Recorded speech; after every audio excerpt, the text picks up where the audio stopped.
I woke up thinking it was all a dream. How wrong could I have been? Because tomorrow, instead of getting dropped off by my parents, I was walking to school with him.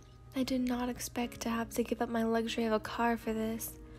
I glare at his hands stuffed deep into his cardigan pockets. He looks to the side, seemingly aloof, his bag slung over his right shoulder, and his hair that swishes whenever a slight breeze comes out of nowhere. His pale skin is brought up by the sunlight, and for a moment I forget I'm staring, lost in my thoughts. He turns to meet my eyes, but it takes me a moment to realize. Falling for me already? He smiles, but it looks too good to be true. No, I was staring, so that would be a lie. Thinking. About what? He asks, but doesn't really seem to care. Like instead of asking out of sheer curiosity, he's asking because he feels like it's an obligation, and not gonna lie, it kind of irritates me. Boundaries, I say calmly. We should establish them. He blows a piece of hair out of his face, then nods. Okay, we should walk to and from school together and eat lunch together, and I'll get you something for Valentine's Day. Buy me chocolates or something. He really doesn't seem to think this is a big deal. Well, I begin. I was thinking more like we should establish what we give up. He looks at me with a roll of his eyes. What? I bite my lip in order to keep myself from saying something I'll regret. I could have been driven to school today. Now I have to walk in this damned snow.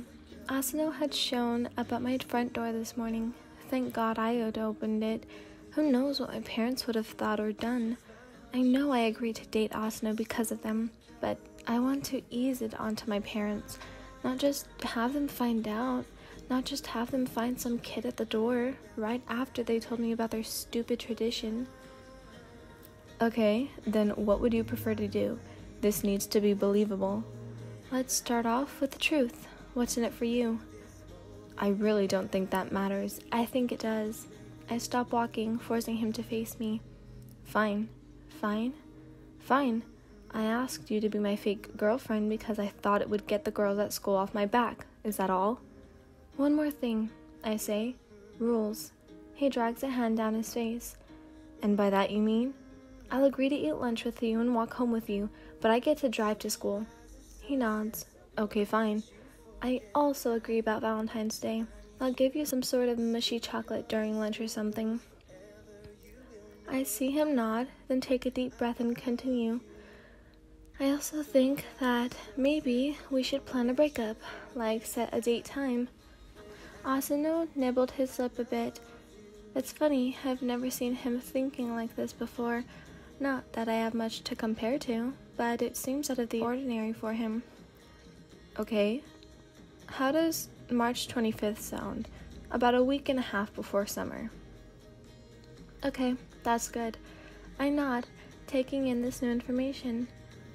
Come on, we're almost there. Asano walks on ahead, leaving me behind a little, but after a few seconds he stops and turns his head. We need to show up as a couple, remember? That means we walk in together. I glare a little and catch the slightest hint of a smirk at the corner of his lips, but it disappears faster than it appeared, like it was never there in the first place.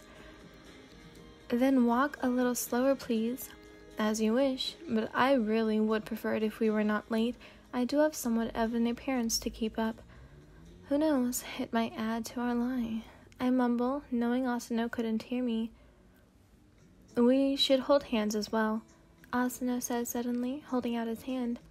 I stare at it for a few seconds, contemplating the decision I'm about to make, then reluctantly set my hand on his palm. He stares for a minute, as if stunned, then lightly grips it and begins walking again.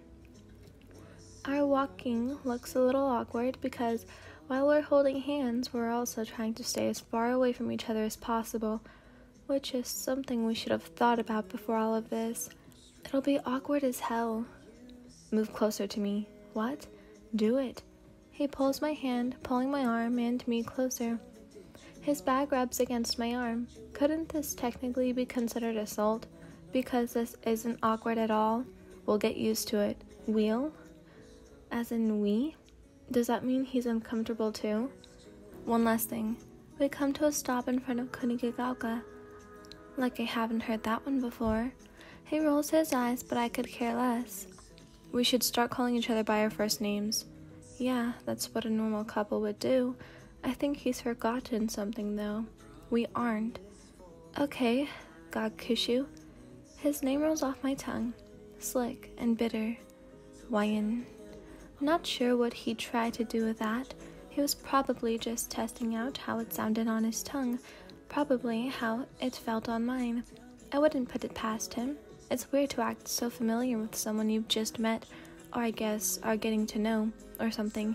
I don't really know where we stood before. I don't even know where we stand now. Friends, acquaintances, fake relationship partners, that seems a little far-fetched, and yet here we are. Meet me by the fountain during lunch, I say. The fountain? He looks a little confused. Around the back of the school, behind the cherry trees. Wow, even the son of our principal didn't know we had a fountain. Makes me kinda wish I kept it to myself. I noticed the stairs a while ago, but again, I could care way less. Then at lunch, that's where we'll meet. Yes, that is what I said.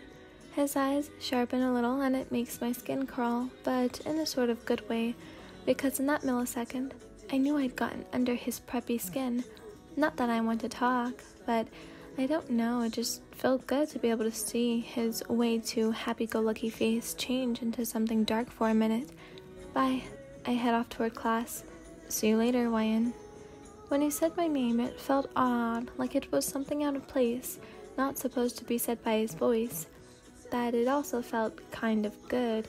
Someone else saying my name, other than my parents.